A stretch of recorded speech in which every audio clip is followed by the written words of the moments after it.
Bonjour le bosseur, c'était pour vous remercier de votre émission parce que là on est dans les bouchons, on rentre de vacances et on a passé 1 heure de bonheur avec vous. Voilà, bisous à toute l'équipe.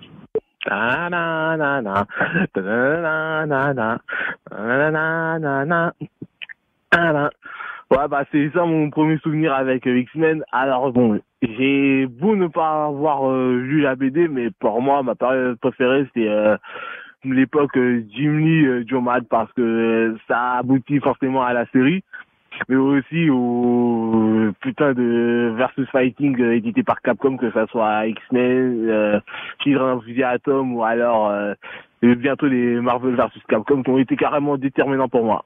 Ouais, bonjour. Ici le conducteur de l'émission Blockbusters d'hier consacrée aux X-Men. Je tenais à faire une petite remarque. Je constate qu'on a oublié la rubrique j'aime pas. Voilà, je tenais juste à faire cette petite exclamation parce que c'est quand même une rubrique assez importante de l'émission. Bisous. Je vous appelle pour vous remercier pour l'émission X-Men. Grâce à vos intervenants, vous avez très bien démontré comment les comics ne sont en rien une terre d'extrême droite, comme certains tentent de le récupérer aujourd'hui. Merci pour la qualité de ces échanges. Continuez, on espère une nouvelle émission sur le comics l'an prochain. Bon été. Je suis super contente de vous parler des cités d'or.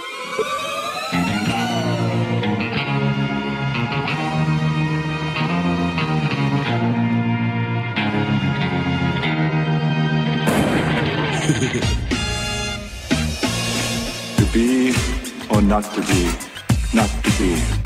C'est vertueux de prêter ses affaires. Ça, c'est quelque chose que je devrais dire si j'étais quelqu'un de bien. Le souci, c'est que je suis un geek et que ma bibliothèque de livres ou de DVD est mieux équipée que la médiathèque de ma ville. Donc quand des amis viennent à la maison, il est pas rare qu'ils disent « Oh, t'as le coffret de cette série, ça fait des années que j'en parle à mon mec, il l'a jamais vu !» Et là, il y a un point de suspension. C'est généralement là que ma compagne, qui est extrêmement généreuse, surtout quand il s'agit de mes trucs, leur répond « Bah si tu veux, on vous le prête !» Et là, si tu dis non, tu vas passer pour un gros rat, et si tu dis oui, il y a des chances que tu le revois plus jamais, ton coffret DVD. Parce qu'il n'y a rien de plus délicat que de récupérer ce que t'as prêté aux gens. Déjà, faut se souvenir à qui tu l'as prêté. Moi, ça va, j'ai un petit carnet où je note l'heure, le jour et le nom de la personne à qui j'ai prêté. Et ensuite, quand je le récupère, j'évalue l'état de l'objet et je mets des étoiles à côté du nom. 3 étoiles, je suis prêt à te faire de nouveau confiance, je te reprêterai quelque chose. 2 ou moins, tu peux aller te faire cuire le... Enfin bref, c'est un système assez fiable. Néanmoins, tout système a ses failles. Et il y a plus de 13 ans de cela, j'ai prêté le coffret des mystérieuses cités d'or à mon amie Anne-Claire que je vois 1 fois tous les 5 ans. C'est une amie que j'aime très fort. À chaque fois qu'on se voit, on a plein de choses à se raconter, nos enfants, nos amours, nos séparations, des décès. Mais je peux pas lui dire, écoute ton divorce Anne-Claire, c'est super triste, mais moi la seule chose que j'ai envie de te demander, c'est quand est-ce que tu me le rends mon coffre des cités d'or ? France Inter, Blockbuster, Jusqu'ici, ça va. Frédéric Sigrist. Le XVIe siècle. Des 4 coins de l'Europe, de gigantesques voiliers partent à la conquête du Nouveau Monde.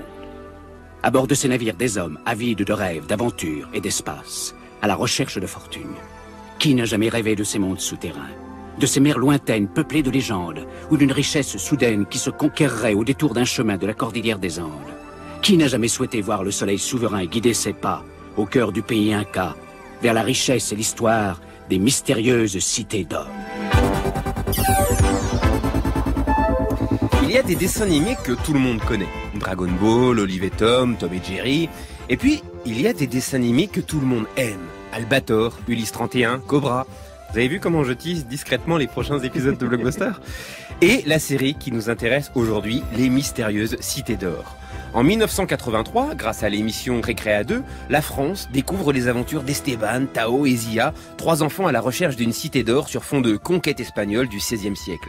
Fruit d'une collaboration franco-japonaise, comme Ulysse 31, les cités d'or sont l'œuvre effectivement d'un studio japonais, mais surtout de 2 hommes, Jean Chalepin et Bernard Derriez, qui étaient loin d'imaginer que leur création deviendrait 37 ans plus tard un objet de culte, qui a même continué sa vie avec de toutes nouvelles saisons. Pour revenir sur cette Madeleine de Proust, j'ai avec moi Jean-Luc François. Bonjour. Bonjour. Vous êtes le réalisateur des saisons 2, 3 et 4 des Mystérieuses Cités d'Or et vous avez travaillé au développement et collaboré à l'écriture avec les auteurs et les ayants droit, Jean Chalopin et Bernard Derriès, fait des documentaires de fin d'épisode, les découpages, la direction artistique avec Fernando Lira, le montage, le mixage, etc. Voilà, c'est ça. Je suis le réalisateur, en fait. Voilà. Oui, c'était beaucoup plus court et plus simple. Voilà, ouais, oui, j'aurais pu faire ça aussi. Toujours que réalisateur de dessin animé, il fait pas la même chose qu'un réalisateur de films en live ou de séries. Mais si. Bon bah dites-le moi avant que j'attaque des pavés comme ça. Non mais c'était bien aussi. Non mais c'était bien. J'ai l'impression que j'ai vachement bossé. Mais c'est bien. Avec nous également Éric Polmaret, bonjour. Bonjour. Vous êtes scénariste et vous avez écrit les arcs narratifs et pratiquement tous les scénarios des saisons 3 et 4 des Mystérieuses Cités d'Or et vous avez aussi écrit plusieurs scénarios sur la saison 2. C'est ça. Et de retour avec nous, Alexandre Letraine, bonjour. Bonjour Frédéric. Vous êtes journaliste série pour VL Média et vous racontez la fabrication des séries et des dessins animés dans chaque épisode de La Loi des séries. Exactement. Ensemble, on va retracer l'histoire des Mystérieuses Cités d'Or, cet âge d'or de l'animation franco-japonaise. On reviendra sur ces personnages qui nous ont accompagnés une bonne partie de nos vies, Esteban, Zia, Tao et l'ambigu Mendoza. On verra en quoi l'apport de Jean Chalopin et Bernard Derriès a été déterminant dans le look et l'approche de la série. On parlera des musiques inoubliables de Haïm Saban et Chucky Levy. Et on n'oubliera pas ces mythiques documentaires narrés par ce grand monsieur de théâtre qui était Jean Topard. Hé, mais d'où vient cette médaille que tu as là? Et regarde, j'ai exactement la même. Hein? Ah oui, je l'ai depuis que je suis tout petit. Je l'avais autour du cou quand on m'a trouvé. Elles sont exactement pareilles, mais la tienne n'a pas le morceau central, le soleil. Oui, c'est Mendoza qui l'a. Il l'a gardé depuis le jour où il m'a sauvé d'un naufrage. Je n'aime pas Mendoza, c'est un homme méchant. Oh, il n'est pas si méchant que ça, puisqu'il m'a sauvé la vie. Et puis c'est lui qui m'a fait embarquer pour cette traversée. Oui, c'est lui aussi qui m'a enlevé pour aller voler les richesses de mon pays. Quoi? Il est comme tous les Espagnols, il n'y a que l'or qui intéresse Mendoza. Vous venez d'entendre un échange entre Esteban et Zia, doublé en français par Jackie Berger, qui est également le doubleur de Jeanne Azuki dans Jeanne et Serge, mais aussi d'Arnold dans Arnold et Willy. Et là, tout d'un coup, dans la tête des auditeurs, c'est quoi? Esteban, c'est Arnold et oui. Et Zia est doublée par Isabelle Gans, qui elle doublait Flora dans Jace et les Conquérants de la Lumière. Tout se recoupe, tout est connecté. Alexandre Letran, les Cités d'Or, pour celles et ceux qui ne connaîtraient pas, qu'est-ce que ça raconte? C'est assez simple, c'est un jeune garçon qui vit à Barcelone et qui a la réputation d'avoir une espèce de pouvoir, en tout cas de connexion avec le soleil, puisqu'on dit qu'à chaque fois que il pleut, par exemple, sur la ville de Barcelone, sa présence suffit à faire ramener le soleil. Et évidemment, il est entraîné, il a été sauvé plus petit, comme on l'a entendu, par Mendoza lorsque le bateau où il y avait son papa a coulé.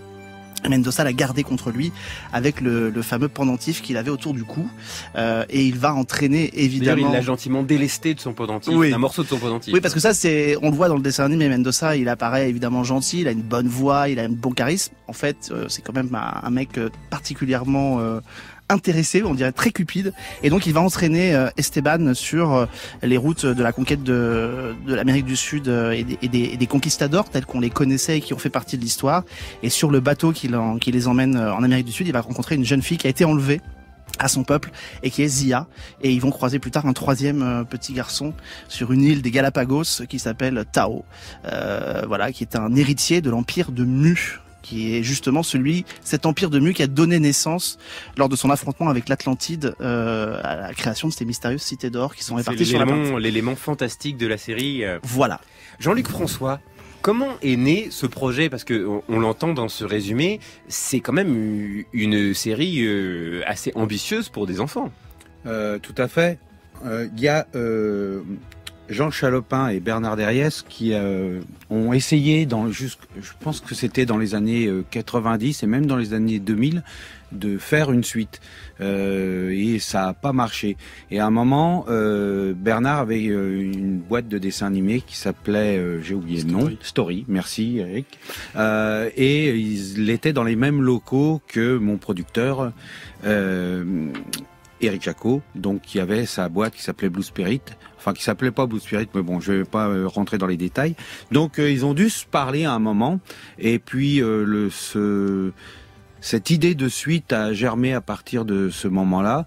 On a commencé un développement, c'est tellement vieux que je me souviens plus, peut-être en 2010. On a donc commencé à discuter avec Jean, etc. Mais je posais la question sur le projet d'origine, c'est-à-dire à la base, pardon. Quand Jean Chalopin et Bernard Derriès ont lancé... là, c'était comment ils ont rejoint le bateau? Et ils ont rejoint le bateau puisqu'ils étaient déjà au Japon, puisqu'ils avaient déjà fait une série...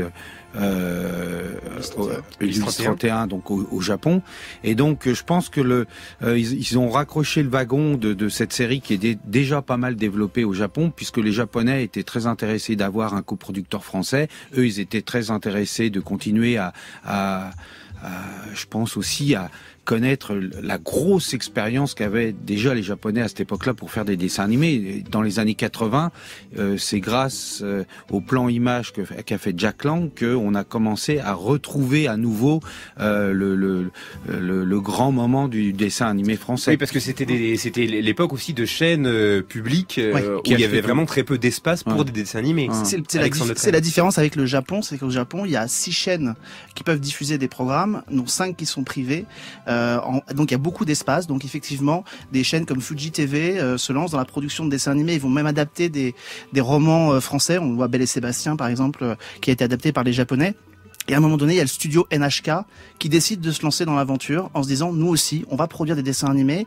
Et donc, ce qu'on va faire, c'est qu'on va se démarquer des autres qui produisaient plutôt des séries avec des petites filles comme héroïnes. Et là, ils disent, on va lancer des séries avec des petits garçons. Des récits initiatiques. Des récits initiatiques. Donc, ils se sont intéressés à un ouvrage qui était sorti en 1966 qui s'appelait The King's et qui au Japon va sortir, de O'Donnell, qui va sortir en 78, je crois, au Japon, sous le titre Les Cités d'Or. Et en France, par contre, à l'opposé, il y a très peu de créneaux. Il y a l'éclatement de l'ORTF, très peu de créneaux pour diffuser des programmes. 1975, donc l'ORTF disparaît. Il y a des programmes qui arrivent à l'antenne, les émissions de Christophe Izard et Récréa 2. Et donc, effectivement, les Français n'ont pas les moyens d'agir et de produire tout seuls des dessins animés. Donc, ils décident de s'associer avec des producteurs japonais.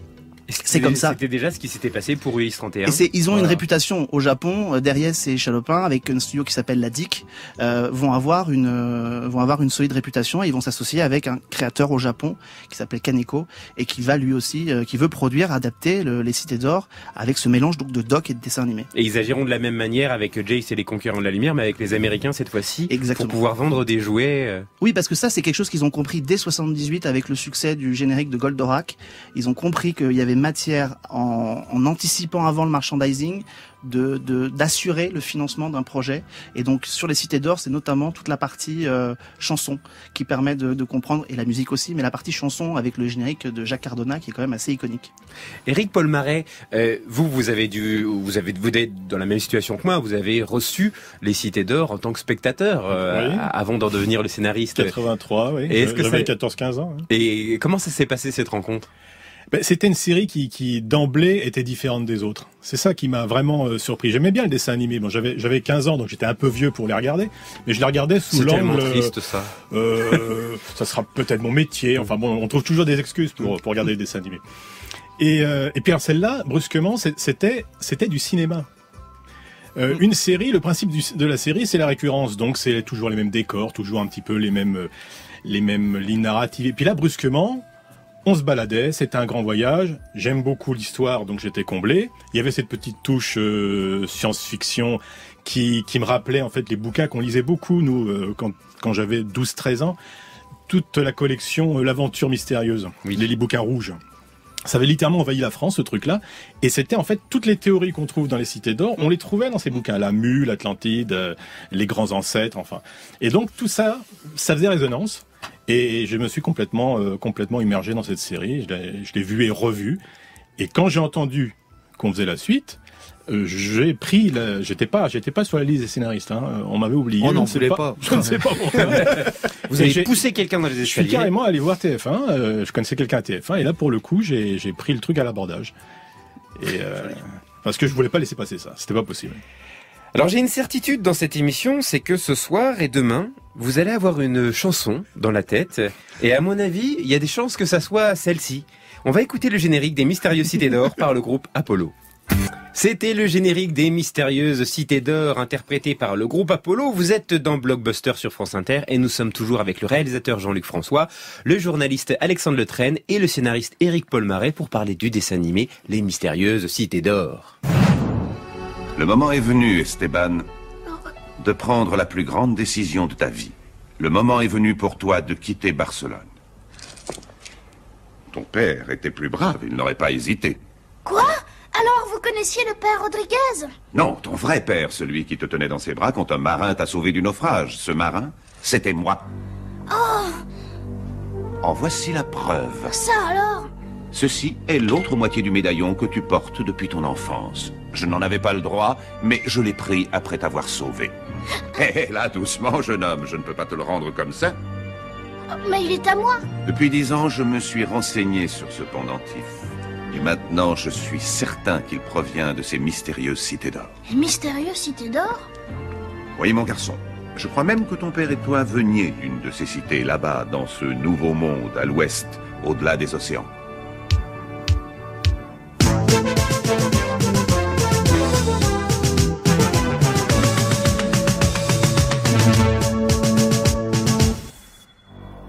Vous venez d'entendre l'incroyable voix de Mendoza, Jean-Claude Ballard. Et alors, Alexandre Letraine, je sais pas si ça vous faisait pareil, mais moi, j'ai toujours considéré qu'on n'était pas vraiment un adulte tant qu'on n'avait pas la voix de Mendoza. Donc, je ne suis encore pas un adulte, donc j'ai le droit de regarder des dessins animés. C'est incroyable, cet acteur. Mais un peu comme la voix de Jean Topard sur les documentaires de fin. Enfin, Jean Topard, c'est quand même pour les jeunes qui nous écoutent, c'est c'est le héros de Rocambole, le méchant de Rocambole. Et je crois qu'il a été aussi la voix dans Rémi sans famille. Oui. C'est lui qui fait le narrateur de Rémi sans famille. Et la petite voix de Jean Topard à la fin, au revoir, à bientôt. Enfin, la petite voix. Enfin, la petite voix. La belle voix bien claire. Mais je suis d'accord, c'est l'incarnation du personnage viril par excellence de Mendoza, quoi. Mais d'ailleurs, et là je vous pose la question, je me demande si c'est pas ça qui a fait des Cités d'Or une série singulière, parce que comme il y avait ces voix très très graves, dès les premiers épisodes, on voit des personnages d'adultes ambigus, ce qui est assez rare à l'époque. On voit bien que les enfants ont leur agenda à eux, leurs histoires, et les adultes qui ne leur veulent pas forcément du bien. Ça se termine par un documentaire avec des images réelles. On voit des reconstitutions, on voit des pyramides. Il y a ces voix de théâtre qui parlent comme ça et qui disent au revoir. Et un sacrifice. Et on a l'impression finalement de ne pas voir un dessin animé, mais d'avoir une sorte de fenêtre vers un monde qui est le monde des plus grands, et on permet aux enfants d'y jeter un œil. Est-ce que ça concourt pas aussi du succès de la série? Oui, certainement, mais c'est en fait une espèce de tradition littéraire. Je trouve qu'avec les Cités d'Or, on se rattache à une certaine littérature pour la jeunesse du 19e siècle. On avait toujours ces enfants confrontés au monde des adultes qui devaient se frayer un chemin au milieu d'adultes qui n'étaient pas toujours sympas, que ça soit Dickens ou que ça soit Dumas. Même Jim Hawkins dans L'île au trésor. Exactement. Et je pense que c'est ça aussi qui fait la force des Cités d'Or. Peut-être son échec dans certains pays, bizarrement. Mais même au Japon, ça n'a pas très bien fonctionné. Mais je pense que ça nous parlait à nous. Bien sûr, parce qu'on se retrouve avec des jeunes qui sont confrontés à des adultes qui leur veulent pas forcément du bien. Ouais. Et c'est ça d'un seul coup de se retrouver devant des personnages ambigus, devant en fait quelque chose qui est beaucoup plus entre guillemets réaliste. Puisque et très littéraire. Moi, je me souviens à l'école, les profs, ils m'aimaient pas. Et puis, il y a cette dimension aussi de colonisation, d'impérialisme qui est quand même déjà assez forte. Voilà, la conquête espagnole, l'envie de s'accaparer les richesses des gens, les enlèvements. Zia a été enlevé et élevé à la cour d'Espagne. Donc, il y a aussi cette dimension qui est très polémique et qui est encore assez peu visité dans les dessins animés même contemporains. Mais quand on regarde un peu tout ce qui se faisait à l'époque dans beaucoup de dessins animés, c'était quelque chose qui était extrêmement présent. On avait la sensation quand on était un téléspectateur devant les Cités d'Or, mais comme d'autres dessins animés, comme quand devant Cobra, devant Lady Oscar, on avait l'impression que quand on rentrait dedans, on avait l'air un peu plus intelligent quand on en ressortait. Et effectivement, les Cités d'Or, il y a cette espèce de côté pas du tout politiquement correct. On inspecte effectivement tous les travers qu'ont pu avoir la conquête espagnole sur le Nouveau Monde. Alors on le fait évidemment à hauteur d'enfant, mais on le fait aussi à hauteur d'adulte. Moi, c'est ça toujours qui m'a plu dans les Cités d'Or, et je pense que c'est ce qui fait qu'aujourd'hui la série peut se transmettre d'une génération à l'autre. C'est-à-dire que quand on est un adulte et qu'on met les DVD des Cités d'Or aujourd'hui, on est tout de suite happé par ce qui se passe. Et effectivement, Mendoza, mais il y a aussi Pissarro qui est en toile de fond, et puis les Olmecs quand même à la fin qui font aussi très très peur, et puis plus tard effectivement les empires asiatiques dans les saisons ultérieures. Il y a vraiment c'est vraiment une série historique dans le sens noble du terme, tel qu'on n'en voit plus beaucoup. Et d'ailleurs, en parlant d'histoire, on est vraiment à fond dedans, c'est-à-dire que autant Eric que moi, donc les autres scénaristes et les gens avec qui je travaille, on a énormément tout le temps cherché de la documentation pour être au plus près de, comme sur la première série où on était vraiment dans toute cette période des conquistadors, donc avec des personnages historiques, Pissarro, etc., qui existaient vraiment. Nous, on a essayé de chercher aussi des personnages, d'être dans la réalité, dans l'histoire, pour que ce soit pas complètement décalé et qu'on ait vraiment quelque chose qui soit tangible et sur lequel on peut vraiment poser nos histoires dessus. Quand on a fait l'exposition au musée Guimet, ils étaient les conservateurs étaient étonnés de toute la documentation qu'on avait et comment on était aussi près possible de la déconstruction qu'il y avait à l'époque, donc en Chine au XVIe siècle, de l'habillement qu'il y avait, etc. On était très fiers de tout ça parce que justement ça collait vraiment bien à la période et ça nous a beaucoup servi, nous aussi, pour trouver le look des personnages, etc., bien entendu. Ce qu'avait fait aussi Kaneko dans les années 70, quand au départ, avant les Cités d'Or, il y avait une autre série qui avait été initiée qui s'appelait Marco Polo, oui. qui mélangeait effectivement le côté documentaire, et donc ils étaient partis avec la section documentaire de la NHK, ils étaient partis en Amérique du Sud tourner ces documentaires, et il se trouve que Marco Polo ne marche pas et qu'ils décident d'utiliser ces documentaires-là pour créer tout ce qui va raconter ce qui est dans l'épisode. C'est ça qui est important pour ceux qui l'ont pas vu, c'est que le documentaire à la fin est toujours en symbiose avec l'intrigue de l'épisode, sauf dans les 13 derniers épisodes. Les 13 derniers, voilà. Parce qu'ils n'étaient pas prêts, en fait, tout simplement, ils ont été plus vite. Mais ils voilà. Ont pas trouvé Dolmec. Et ils ont pas trouvé Dolmec qui pouvait témoigner. Mais c'est vrai que c'est ce qu'a fait Kaneko, il s'est renseigné à fond, et ça c'est l'apport effectivement japonais sur la partie documentaire qui est indéniable et qui fait aussi le charme des Cités d'Or. Et là, je vais m'adresser à Éric Paul Marais, le scénariste des Cités d'Or. Hein. On s'était dit, hein, il fallait que je le dise à chaque phrase. Faut le rappeler. Sur l'écriture de Bernard Derriès, parce que il écrit pas Bernard.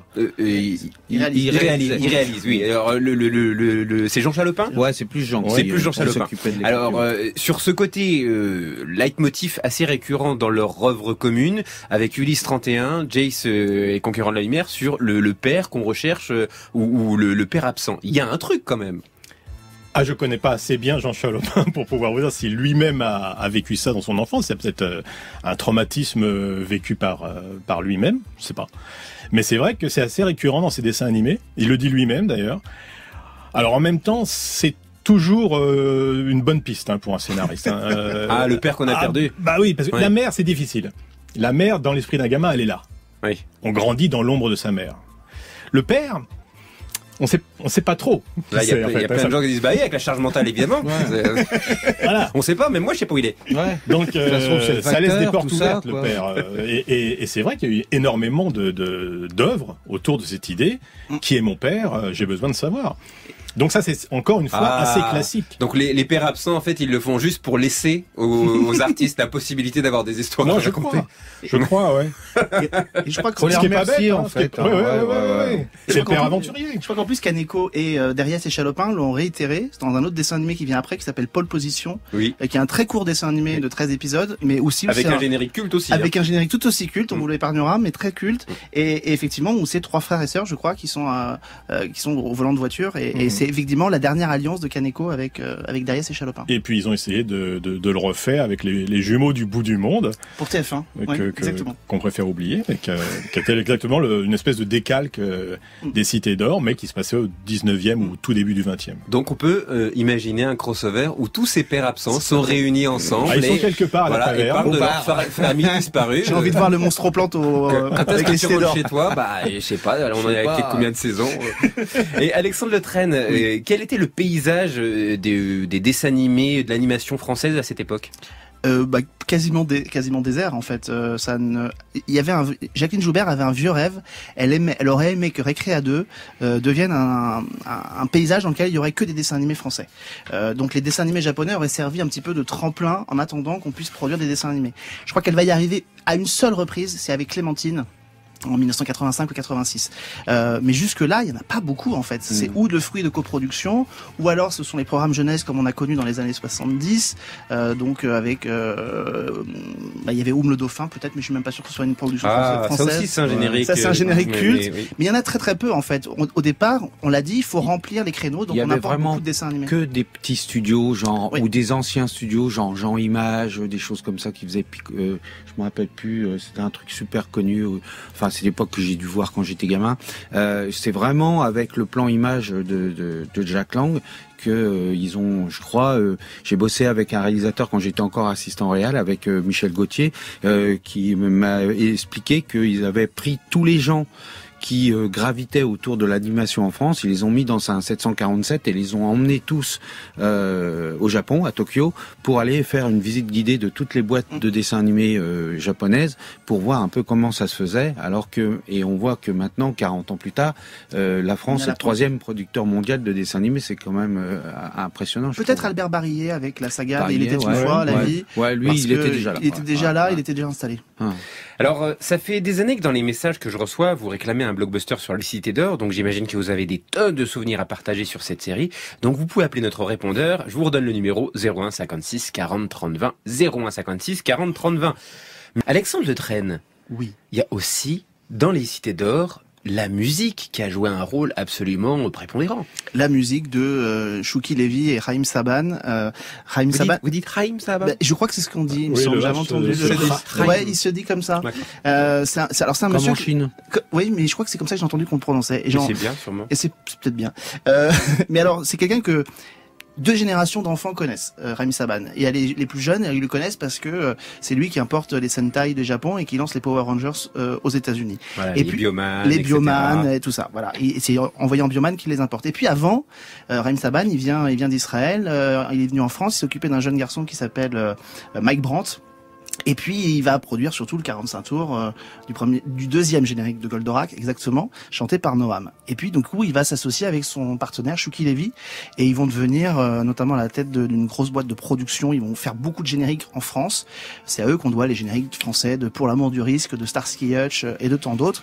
Et c'est surtout eux qui vont travailler avec Derriès et Chalopin sur l'excellente musique de Ulysse 31, qui est une magnifique bande originale.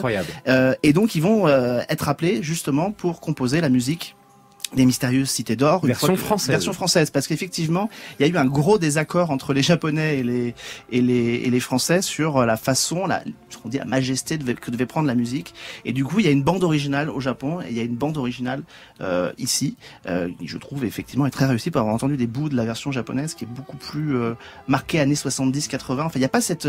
Oui, puis là il y a vraiment un thème par personnage. Je crois qu'il y a 2 heures à peu près de bande originale qui ont été construites sur les Cités d'Or à l'époque, sur la première version.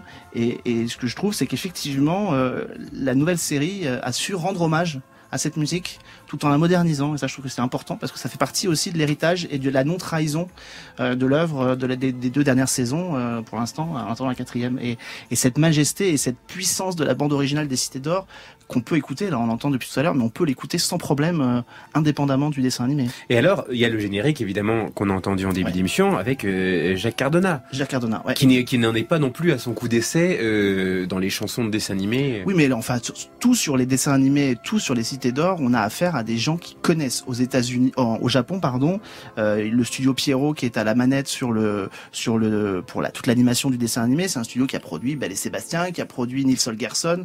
Donc on a que des gens qui sont chevronnés. Et effectivement, sur les Cités d'Or, on a alors ce groupe Apollo qui est un nom un peu étrange, mais effectivement Jacques Cardona qui a donné toute la puissance vocale à ce dessin animé et à ce générique qui en fait certainement peut-être un élément aussi connu que le dessin animé lui-même. Et alors, les Japonais ont eu certaines difficultés, enfin c'est ce que j'ai lu, à animer les personnages tels qu'ils étaient dessinés par les Français. Est-ce que vous avez, quand vous avez rencontré Derriès et Chalopin, est-ce que c'est comme ça qu'ils vous ont rapporté les faits? Bernard me disait que il y avait déjà des designs qui avaient été préparés, travaillés au Japon. Et pour que ça passe mieux entre guillemets à la télévision française, d'après lui, il essayait de raboter un petit peu les mentons qui étaient très pointus dans la version japonaise, des personnages qui étaient très pointus, et de rapetissir les yeux pour faire des yeux un peu plus à la française, alors qu'à cette époque-là, même encore maintenant d'ailleurs, les dessins animés japonais ont toujours les personnages ont toujours des yeux énormes. Donc il a essayé à chaque fois, je pense, de refaire un petit lifting par-ci par-là pour essayer de. Oui, puis on lui doit aussi notamment le style graphique du Solaris, le bateau. Ouais, il me semble qu'il m'avait dit qu'en fait au départ il était en bois. Et que lui il l'a fait donc en or, en oricalque, pour que ce soit un peu plus raccord avec le reste de l'histoire. Et notamment avec cette voile mythique qui panneau solaire, et qui rappelle certaines chartes graphiques d'Ulysse 31 dans les combinaisons. On retrouve des similitudes. Alors moi du coup j'étais déjà en train de me dire c'est dans le même univers, Ulysse ça se passe avant, et je m'étais fait ma mythologie personnelle. Tout était lié. Je dis, même dans Ulysse 31, on dit que le personnage de Ulysse est inspiré par le physique de Jean Chalopin. Donc, si peu, avec cette espèce de grande barbe. Et puis pourquoi il y a aussi tous ces éléments un peu fantastiques, parce que on parle de Solaris qui est cette espèce de grand bateau solaire, mais il y a aussi le Grand Condor qui est quand même un avion un espèce de comme un avion. Et en fait c'est parce qu'on est en 83 et qu'il y a un petit film qui est sorti quelques années auparavant qui s'appelle Star Wars, et il faut disséminer ici et là dans les productions des éléments de science-fiction. Voilà, c'est ni plus ni moins que ça, c'est presque un élément un peu opportuniste, mais ça fonctionne. C'est-à-dire que c'est ça aussi qui fait rêver les gamins. On parlait tout à l'heure de cet esprit d'aventure, de ce grand film, mais quand on voit le Grand Condor qui est immobile et qui d'un seul coup prend vie et déploie ses ailes, mais c'est des moments qui sont d'ailleurs mémorables. C'était même des sortes de tragédies personnelles quand il ne fonctionnait plus et qu'il était obligé de se reposer et qu'il continuait à pied, et on était là, non mais faut pas laisser un engin pareil comme ça, faut le récupérer. Non, mais au moins un antivol. Mais non, parce qu'en plus c'est vraiment une époque où on n'était pas encore complètement dans une forme de décroissance en termes de moyens de transport. Les véhicules, c'était sacré, c'est-à-dire qu'il y avait à la fois ça dans les dessins animés, mais il y avait les vaisseaux dans Ulysse 31, il y avait les voitures dans Masque, Tonnerre mécanique, K2000, c'est-à-dire que c'était une grande partie des années 80 tournait autour des véhicules. Des super véhicules. Il y a un vrai fétichisme. Et ce qui est celui-là était solaire, le Condor. Celui-ci était solaire. C'est quand même en avance super sur son écolo. temps. Ouais. Oui. Quand on l'a modélisé en 3D, le Condor, donc on a repris par rapport on a redesigné un petit peu le Condor pour le faire un peu plus moderne, enfin plus dans l'air du temps, je dirais. Et par contre, on a gardé les mêmes proportions, etc. C'est-à-dire qu'il est un peu foutu comme le Concorde. Il y a une toute petite poste de pilotage avec un corps énorme derrière. Dans le Concorde, on met des gens. Dans le Condor, on met pas grand-chose pour l'instant. J'ai tout prévu pour que on puisse s'en servir, mais bon, en fait, on s'en est jamais servi. Mais en tout cas, les proportions sont énormes. Il a la taille d'un Airbus. Donc c'est pour le cacher, celui-là, c'est la folie des grandeurs. Ouais. Alors que le poste de pilotage est tout petit, on peut tenir à même pas 10 dedans, quoi. Sancho et moi, nous partons demain pour le nouveau continent à bord de l'Esperanza, à la recherche d'une ville tout en or. Une fabuleuse ville tout en or. Dans cette ville, tout est en or. Les rues, les maisons, les toits des maisons, absolument tout. Il y a des rues en or. Des maisons en or. Dis donc, Pedro, dans ta ville fabuleuse, si la bière aussi est en or, ça doit être gênant quand on a soif, non?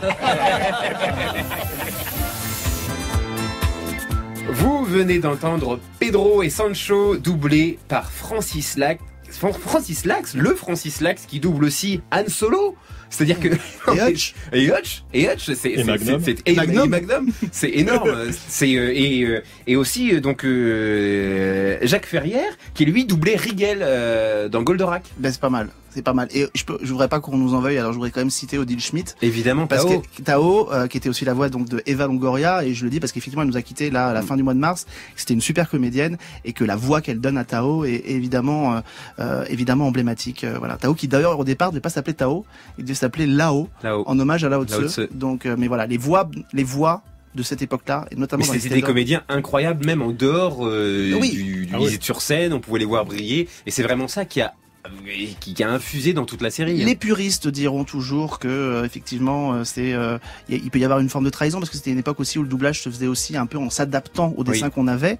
Là en l'occurrence c'est une vraie création, donc on peut les saluer, c'est eux qui ont créé vraiment l'âme, qui ont donné l'âme à ces personnages-là, et Pedro et Sancho qui sont l'élément un peu plus comique d'une histoire quand même qui est quand même très très très très très lourde, mais qui est intéressante. C'est des personnages d'ailleurs vous avez dans le nouveau dessin animé, on a retrouvé l'esprit de Tao et Sancho. Mais justement, ça a été ma priorité. Parlons-en, parce que vous avez évoqué la trahison, et c'est vrai que moi qui suis beaucoup de franchises et des franchises qui survivent au passage du temps, je vois souvent des nouvelles générations qui s'intéressent à certains dessins animés. Il y a plusieurs générations de fans de Star Wars, plusieurs générations de fans de Dragon Ball et plusieurs générations de fans des Cités d'Or. Et avec le même schéma à chaque fois.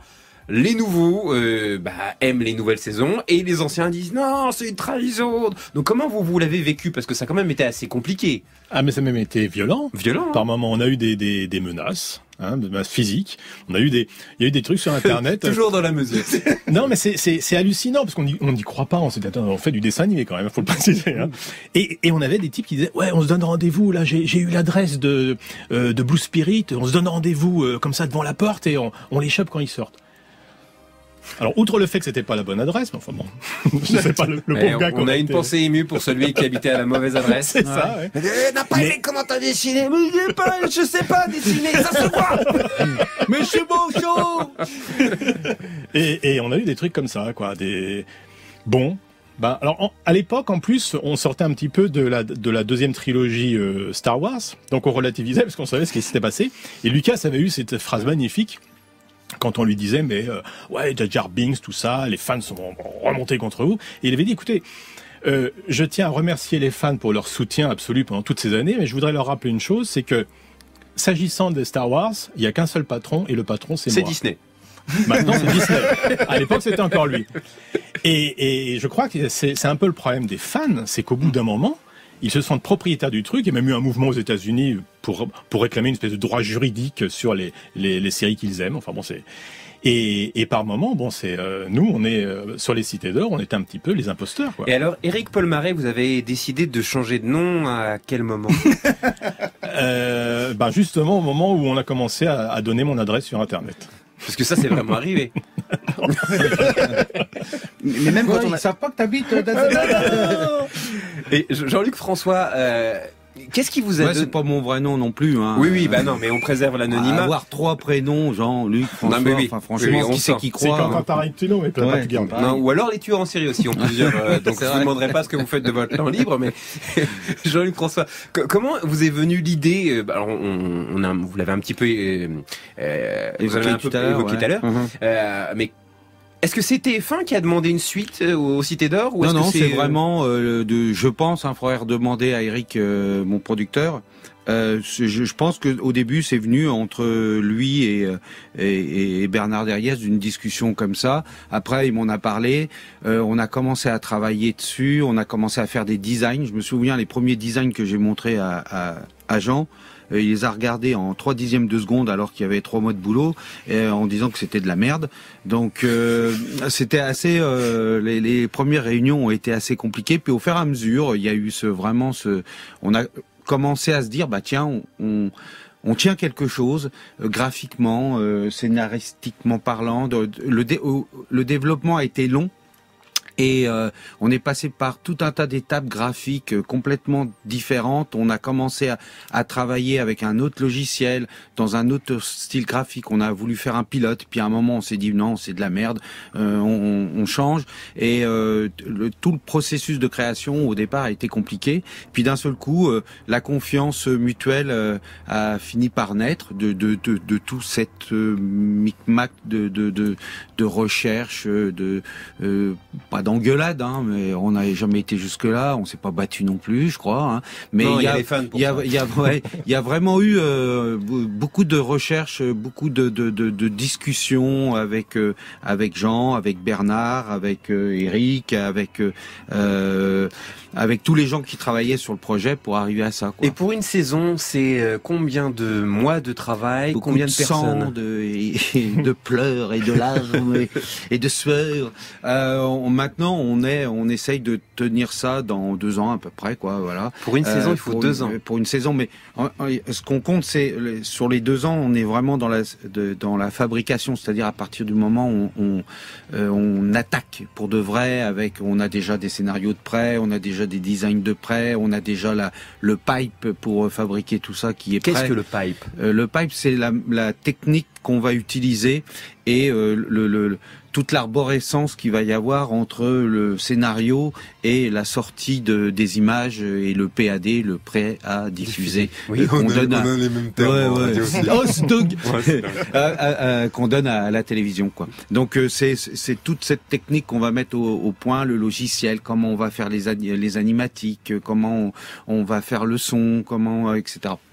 Et Éric Polmaret, est-ce qu'il y a un côté intrusif dans l'écriture ou est-ce que vous avez vraiment encore ce loisir d'être face à votre ordinateur ou votre feuille blanche parce que vous êtes peut-être un amoureux de l'écriture directe ou est-ce qu'il y a vraiment un cahier des charges avec une bible très très lourde à suivre ? Oui, les Cités d'Or, c'est d'abord un héritage. Alors au départ, un petit peu comme pour les dessins, Jean Chalopin était très regardant, parce qu'il voulait pas qu'on trahisse son bébé. Et puis là encore, la confiance est installée, et puis après on a été beaucoup plus libre. Mais on avait intégré les codes. Moi-même, j'avais intégré les codes. Donc, comme en plus je connaissais bien la série pour l'aimer, et puis j'avais envie de lui rendre hommage aussi. Et les personnages, je me les suis appropriés, et j'ai réussi à les faire vivre en fait comme s'ils venaient de moi. Mais parce que je m'étais approprié les choses. En fait. Donc il y a très peu de moi personnellement dans ce qui a été écrit dans les Cités d'Or, mais je maîtrise les codes. Et alors, je sais c'est toujours une question un petit peu difficile à demander à des parents, mais est-ce qu'il y a un de vos personnages que vous affectionnez tout particulièrement dans l'écriture ? Une voix qui moi, vous plaît. c'est Pedro et Sancho. Ouais, je suis d'accord. Quand je lis des fois, t'as certains dialogues que t'as écrits qui me font encore mourir de rire. Quoi. Parce que ces deux-là, en fait, ils sont pas du tout taillés pour l'aventure. Ils ont pas à être là, en fait. Et c'est ça qui les rend tellement attachants, c'est qu'on a envie de les protéger, bizarrement. Mais ils sont pas à la hauteur, mais ils sont toujours là. Et ça à mon avis, c'est les meilleurs personnages de la série. Et aujourd'hui, on a Guillaume au téléphone. Bonjour Guillaume. Bonjour. Alors Guillaume, vous avez, j'imagine, regardé les Cités d'Or plus jeune. Vous regardez encore les nouvelles saisons ? Oui, j'ai découvert les Cités d'Or quand j'étais gamin. J'avais 6 ans. C'est vraiment ce qui a fondé mon imaginaire dans l'aventure, les voyages, les tempêtes. Et puis maintenant, je regarde avec ma fille, qui a 4 ans et demi. On a regardé 2 fois la saison 1 pendant le confinement. Et là, on a attaqué la saison 2. On en est à la moitié. Ah ben voilà, la transmission. Je vis pour ces moments. Vous connaissez le principe du jeu, j'imagine ? Oui. Bon, de toute façon, c'est pas dur. Vous posez une question, vous avez 20 secondes chrono pour y répondre. Et si vous n'avez pas la réponse, vous pouvez utiliser un joker, c'est-à-dire demander à une personne autour de la table de répondre à votre place. D'accord. C'est bon ? On y va. C'est bon. Première question. De quel roman s'inspire la série des mystérieuses Cités d'Or ? En français, c'est La Route de l'Or, je crois, de Scott Odell. Oh là là là là, bah oui, c'est ça. Bonne réponse. Bon. Question suivante. Combien d'épisodes comptait la première saison des mystérieuses Cités d'Or en 1982 ? Alors c'est un choix multiple. 26 ? 39 ? Ou 78 ? C'est 39. Eh bien oui, en 82, la série comptait 39 épisodes. Bon, bah alors là, je crois que ça va être extrêmement facile, ça va être plié. Dernière question, comment s'appelle le personnage que vous allez entendre ? N'oublie pas l'honneur du peuple de Mu. N'oublie pas l'honneur du peuple de Mu. Gérard Collomb. Non, c'est le perroquet Pichou. Eh bien, c'est un sans faute. Écoutez Guillaume, vous avez gagné un exemplaire du jeu de société Blockbuster qui sortira au mois d'octobre. C'est un partenariat des éditions Radio France et Marabout. Eh ben, merci beaucoup. Merci à vous Guillaume. Au revoir. Au revoir. Alors, Jean-Luc François, On a parlé effectivement des doubleurs de la première saison et je vous ai vu comme ça trépigner sur votre chaise en disant oui mais les doubleurs de la deuxième saison faut en parler aussi parce qu'ils sont talentueux. Merci. Je voudrais parler de tous les comédiens avec qui je travaille sur cette sur cette trilogie. Donc et leur rendre hommage parce que c'est vraiment des super comédiens et juste pour expliquer un peu la technique, c'est on enregistre les voix avant, c'est-à-dire qu'on enregistre les voix avec le storyboard et donc les animateurs ont les vraies voix des comédiens pour animer les personnages et ça les aide beaucoup et c'est pour ça qu'on a, je pense, aussi une belle animation. Donc Esteban c'est Audrey Pic, Zia c'est Adeline Chetaille, Tao c'est Caroline Monzon, Sancho et Pedro c'est Jérémy Prévost qui fait les deux personnages, Mendoza c'est Bruno Magne qui a une voix magnifique et qui fait aussi la voix des documentaires à la fin, et Pierre-Alain Garrigue qui fait Ambrosius et Zarès en même temps aussi, donc lui il fait deux personnages, ce qui est très physique quand même mine de rien pour un comédien. Et Caroline qui fait la voix de Tao est tout le temps obligée de truquer entre guillemets sa voix pour avoir une petite voix comme ça, et c'est très compliqué d'arriver à donner des nuances, à donner de l'émotion, etc. Et je pense que c'est elle qui aussi est assez le plus fatiguée avec Pierre-Alain Garrigue et Jérémy, mais lui il est infatigable. En fin de journée, les enregistrements c'est quand même très physique et dur, quoi. Éric Paul Marais, vous disiez qu'on avait effectivement en France la chance d'avoir des écoles de doublage dont on ne parlait pas encore assez. Oui, c'est vrai que quand on regarde un petit peu l'histoire des séries, en France, on se rend compte que certaines séries doivent leur succès au doublage français. Je pense par exemple à Amicalement Vôtre, par exemple, qui c'est même frappant. Starsky et Hutch, parce que justement les comédiens français en rajoutent. Colombo s'amuse, Colombo avec Jean-Pierre Sauvion ou Serge Chauvion, pardon, et tout ce qu'a fait Roger Carrel que je salue d'ailleurs. Il a arrêté sa carrière maintenant, mais j'ai eu l'occasion de le rencontrer et discuter de sa carrière avec lui, discuter avec Astérix, avec tout le monde, avec oui. Kermit, c'est assez fabuleux, quoi. Merci beaucoup, merci d'avoir évoqué ce métier merveilleux de comédien de doublage. D'ailleurs, je compte bien faire un blockbuster sur le sujet dans une saison prochaine, si saison il y a. Il ne faut pas vendre la peau de l'ours avant de l'avoir tué.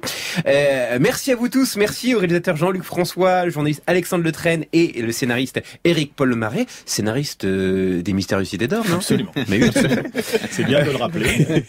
Vous pouvez nous laisser un message au 01 56 40 30 20 ou parler directement avec moi sur la page Facebook de l'émission ou sur Twitter avec le hashtag BlockbusterFI.